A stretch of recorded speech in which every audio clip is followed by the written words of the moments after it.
everybody. I want to talk about a watch today. It's a newly released watch, just came out in January, and it's the Louis Vuitton Tambour Convergence. I happened to be in New York doing Louis Vuitton Watch Week. They invited me to come and see some of the new pieces, and I was really impressed. They were really, really beautiful. And there's one in particular that just stood out to me, and it was this, the Louis Vuitton Tambour Convergence. And you know, the minute I saw it and had a little play with it, I was like, I would love to have one. And so I put my money down. I purchased one from them. No discount, no nothing. I just felt very strongly about it, and that's why I want to make this video. And you know, luckily they kind of knew who I was, and they kindly gave me the first one. So this is the first one in the world, and this is why probably no one else is really talking about this watch yet, but hopefully they will in the future. So you can't talk about Louis Vuitton's watches without first getting an idea of like where they stand in the watch world. LV has spent a lot of time and money and effort under the sort of guidance of Mr. Jean Arnault to upgrade, put together, improve, enlarge their watchmaking operations. So now they have a lot of things under the same roof. Their case making, their movement making, their design, their decorations, like they can do a lot of the stuff in-house. They don't need to rely on external partners, and that gives them a lot more flexibility in terms of doing unusual and interesting things. And excuse me, still trying to get over my cold. You know, the Louis Vuitton watch story for a long time has been about this series of watches called the Tambour. And the Tambour is characterized by this sort of drum-looking shape, a little bit small on the top, tapers outwards, and then tapers back inwards. And LV came up with a lot of interesting designs based on that general design language.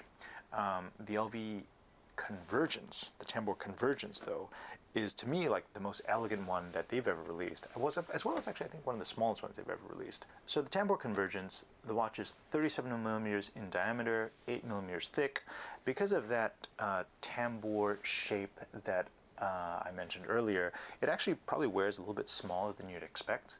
Like it's 37 millimeters at its widest point, which is low on the case. But what you're looking at, because it tapers upwards, is probably actually a little bit smaller. It is based on an automatic movement, developed in-house, really well finished, really well decorated. But you know, this watch to me really is all about the aesthetics. The aesthetics are amazing, right? So first thing you notice is it has these little windows at the top that tell you the hour and the minute. This is what we call a guichet display. So guichet means like a window, and it implies that the watch has some sort of aperture that's showing the time. You know, other famous examples of guichets would be like the Cartier guichet, the Chaumet guichet. AP made a guichet way back as well. Those were jumping hours. This particular one is what we call a dragging hour instead.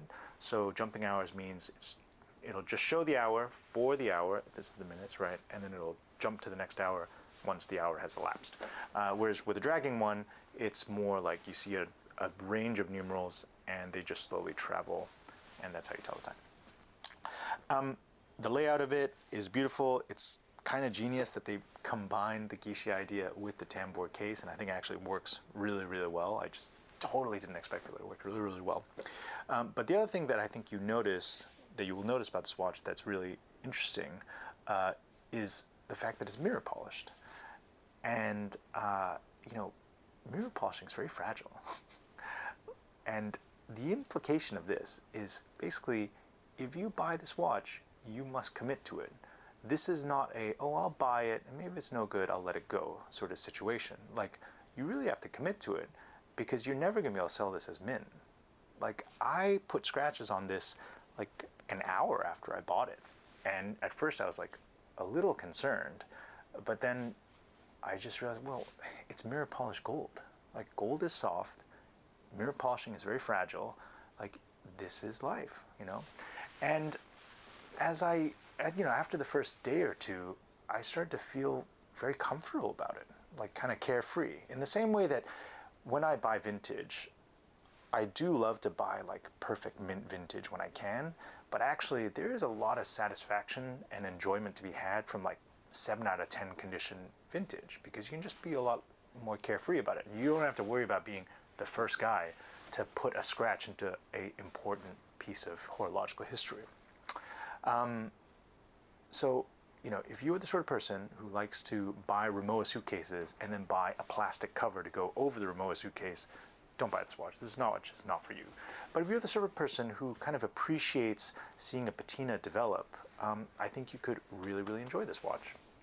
And in fact, one thing I noticed was that when I wipe the watch clean, from daily use, I tend to wipe in sort of a circular motion, and so the scratches that develop do follow that pattern. So there's almost like a semi-uniform circular pattern of scratching happening on the watch, which I kind of like.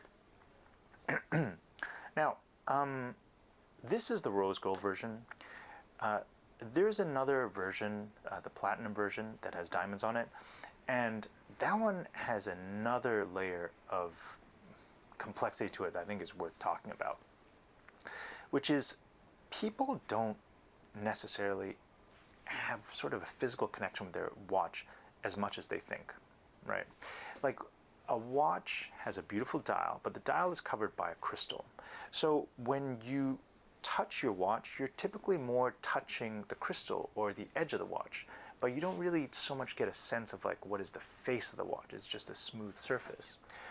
In the case of this platinum with diamonds one, you can run your finger over all those diamonds on the front, and you get a feeling, you get a sensation, almost like a sort of skin shell-like sensation, because it feels kind of organic. There's some hardness to it. Like, it reminds me almost of like touching a turtle shell, and I think that's kind of fascinating, and so thus, like, for these various reasons, I think what LVMH has done with this watch is really very impressive, and it's just giving us something new and fresh to think about and admire. And I'd love to see, like, if this catches on, where other watchmakers might take these ideas into their own realms as well. Kudos to LVMH, kudos to Jean Arnaud for making such a wonderful piece of, such a wonderful watch. All right, I hope you guys enjoyed this. Oh, one last thing. I'm sure it's on some of your minds.